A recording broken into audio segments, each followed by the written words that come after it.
Hi guys, this is Sarah with SarahleeCrochet&Fabrics, and I just came from out, did a little bit of running around. Also, I ended up going to Panera Bread and getting the Baja chicken salad, which was really good. So that's what I had from there today. It was delicious. And then I also got a papaya green tea. If you know, in the last video I told you guys I had a gift card, because normally that would not be my choice because it's a bit pricey. But anyway, I came and decided to make a menstrual pad. I've tried to be making these, you know, whenever I sew anything, I try to make one of these just to build up my pads collection. So this is what I'm doing. I made this pattern myself, and I used a Dollar Tree placemat to cut it out. The pad size before any sewing for the pattern is 11 inches.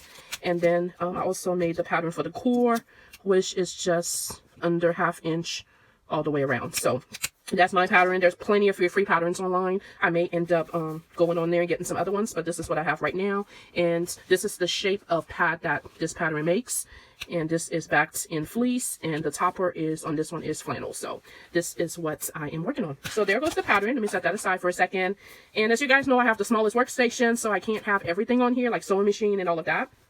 So this will be the fabric I will be using. I just got this off of Amazon. Someone again had given me a gift card, so I got this. So this is what I do. I use this is the topper pattern for this, and then I just trace it out. This is not a fabric marker. Do better. Don't be like me. This is just a regular marker, permanent marker. And I try to go as light as possible. If you can see, forgive me if my hand is in the way. But like I said, I have the smallest work table because my computer has to remain on here. And I have several monitors, and it's just a mess. So with the top, this is just a sew line. So what I do is that I don't cut directly on it. I kind of cut close to it. And then you'll see once I actually sew it, then I'll cut off the excess. But this is just an easier method that I noticed from most pad makers. This is what they do, and it's pretty cool. So, and I do apologize. I had kind of started this before I decided that I was going to videotape it. So some of the steps are already kind of pre-done, and I'll show you what I mean in just a second. And I will say, guys, before anybody say anything, I'm not a experienced sewer, so I am just working with the basics equipment. There's a lot of stuff like great sewing scissors I would like and all of that stuff, but right now I'm just always work with the basic items. So after I cut that out, then I am going to come over here, and I just lay this on here and do the similar cutout, which doesn't have to be precise or anything. So, and the black is a fleece, a no-pill fleece that I use for the back end of my pads. So that's what I use for that. And sadly enough, I do have a like a rotary cutter, but if I'm making more than one pad, I'll use it. But right now, I'm just making one just to get the look and see how this fabric looks. I know it's going to be cute, but sometimes you just want to make one and just kind of go from there. So let me just kind of keep this laying down. I'm trying to get the angle, guys. Okay, so that is good enough. Put this scrap in my big old scrap bag over here. And so we have that. All right, so this is what I was saying that I already did before. So I have a bunch of the, what is this? This is the bamboo fleece, bamboo absorbent fleece that I ordered from Etsy. And so I have cut out a bunch of those. So this is what this is, matching this pattern for my core. And then I also had some PUL, which is the non-leak fabric that usually goes with diapers. If you're not familiar with menstrual pads, you might be familiar with them with diapers. I bought these like many years ago, so I'm trying to use them up before I use some of my newer PUL. So what I did is that I just cut out the core, which is the bamboo, and then also cut out the PUL, and then I fused it on the back. So this will go on the back of, you know, it could be either side, they're both the same, but yeah, this goes on the back, and then this back part goes on the back of the pad. Okay, so what I'm about to do now is get out my sewing machine. So okay guys, I'm back. So what I do is that I put the pad, the inner core, face down with the PUL part facing up on the pad like that, on the part that'll be facing up. So I do that, and then I pin it. Now with the PUL, I haven't had any issues by using pins on it. It doesn't affect any kind of leakage or anything like that. If some people are more comfortable, you can do the clips or whatever, but I haven't had any issues with just using pins on it. So what I'm going to do is that I'm going to sew around the edges of the PUL and attaching it to the front of the pad. And I just realized I left my black bobbin in there, so I need to switch up bobbins. All right, so we got the bobbin all switched up to match the color below, or as close as possible. So I am just going to pull my little thing here. Hope you guys can see okay. All right.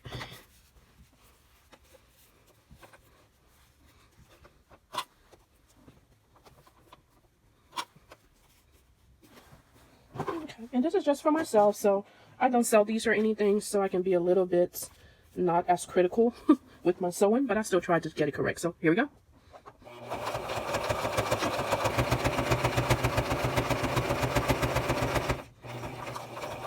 I go pretty slow around the round areas. I go pretty slow around the round areas just to make sure I get it all correct.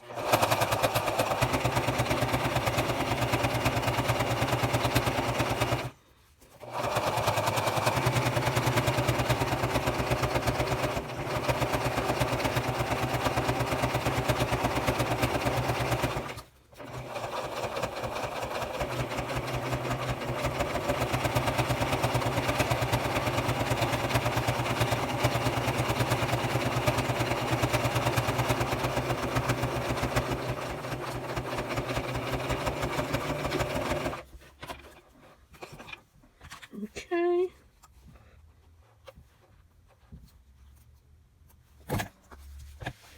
All right, so that's how that looks like so far, if you can see. Now let me make sure I take my pin out of here. And then now what I do, I get that back in fabric. Okay. Then I lay that on here. And this is where I'm going to pin this down a little bit more because I really want to get this nice and straight as possible. Alright, so I usually do the wing part first.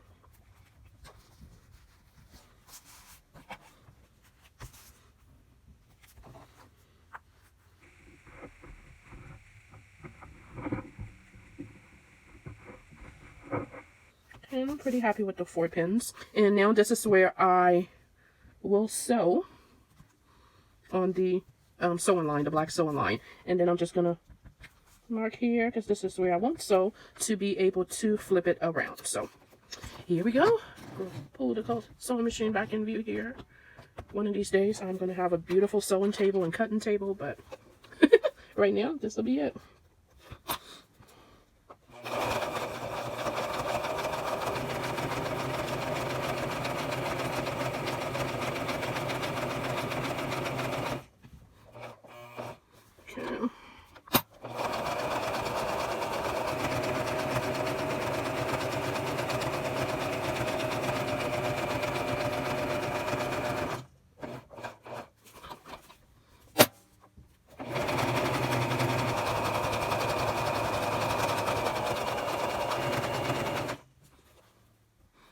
That pin was kind of in the way. I put it too close to the sewing line, so I had to move it.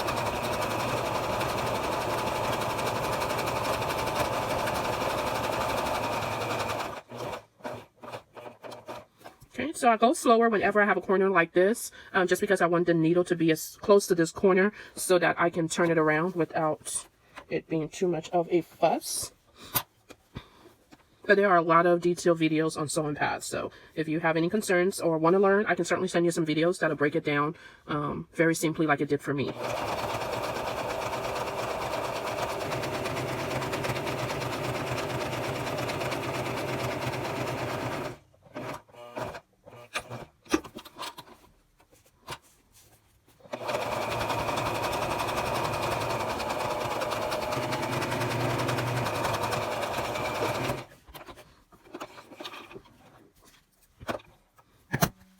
Okay, so there's that. So I can take out my pins. Okay, so I always start at this edge right here, because this is the part that I left open to turn the pad inside out. And you don't want to cut all of this off. I want to start right where I created that line, and I will cut on the side of that and then go all around my pads. So I do like the pinky shears, just to prevent any fraying or anything like that. So that's why I use these particular ones for. But you want to make sure you're not cutting into the sewing stitches, or that could be an issue. It will create a hole, and you don't want to do all your hard work and then, you know, cut into it. So I'm just cutting all the way around this. And like I said, these are just for my personal usage. And as you can see, we're coming back to that space. And so I want to cut it a little far away from that, because we'll be folding that part in. And I want to leave a little bit so that it folds pretty good in there for me to go around sewing. So I'll put these scraps in my deal there. And then what I also do is that I take my regular scissors and I cut these corners as close as I can, because these makes a pretty good difference when you're flipping it around, so it keeps its shape. So you just want to be extra careful with that. All right, so time to flip it, guys. Let me push my pad. Yeah, I'm pushing the machine back a little bit. Okay, so I just go in here, and I'm careful about it, but you know, you can only be so careful when you're pushing this stuff through. That's why I try to do the back stitch on the beginning and forward of the part that I'm leaving open, so that I can be able to push it through without any rips or tears. So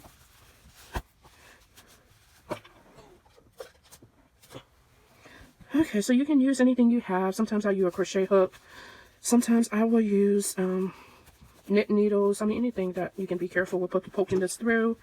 And I just try not to use anything sharp, because sometimes when you get to push in with something sharp, you actually will puncture through your stitching. So I try to not do that, because again, I worked hard for this.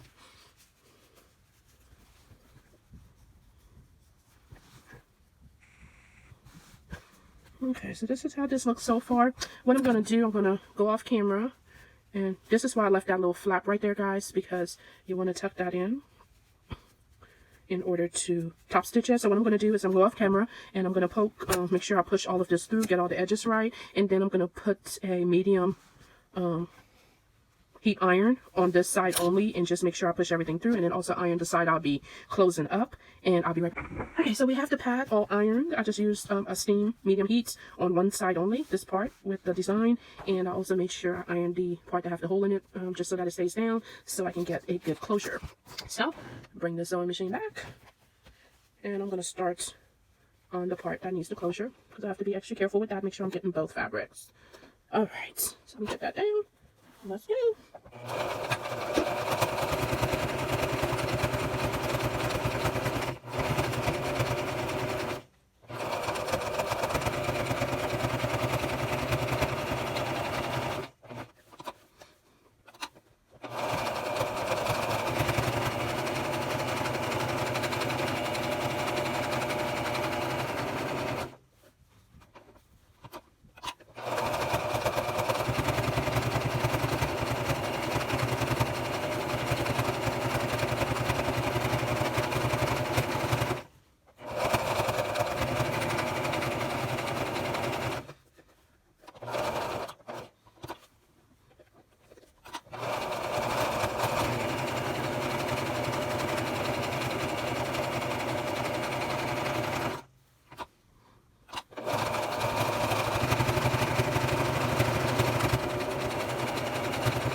Alright, so we got through there.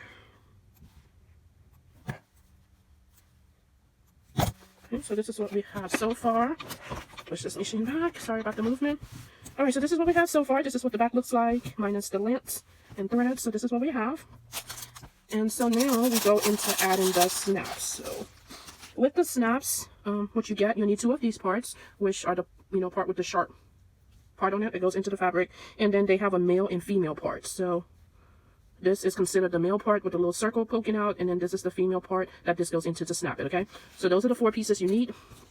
And then you also need this tool right here to put the hole in it. So usually what I do, I would just put my pad together, the wings together like that, and then poke the hole through it. and then kind of move it around to make it so that I can see it. And yeah, sometimes it's in the middle, sometimes it's not, guys. Okay, so I don't think, yeah, that's fine. All right, so I will start with this part. I will start by putting the snap into the pokey part, if you can see. Yeah, into this part. Get this. So I'll put one part in there, like that. Push it through, make sure I can see it come out. And then I will start with the male part. And then I have this little tool. And so this part of the snap will go right into this little part of this tool. So you just want to make sure it fits in there. Okay, my thing fell out.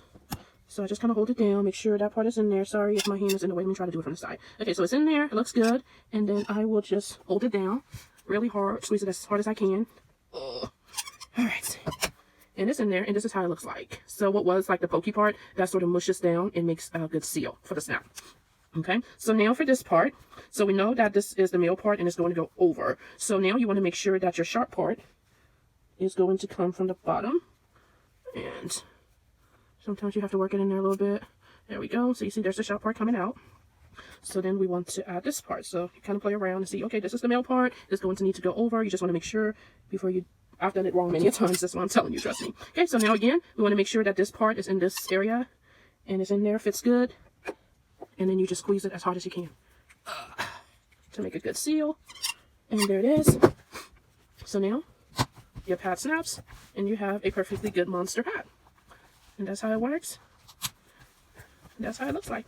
So yeah, thanks guys for making a pad with me. I hope you were able to view everything okay. If you have any questions, leave me a comment below. And again, I will always, if you want more details, videos that I have liked and have been informational, good for me, let me know and I will happily pass those YouTube videos along. But that's how we make them. Bye.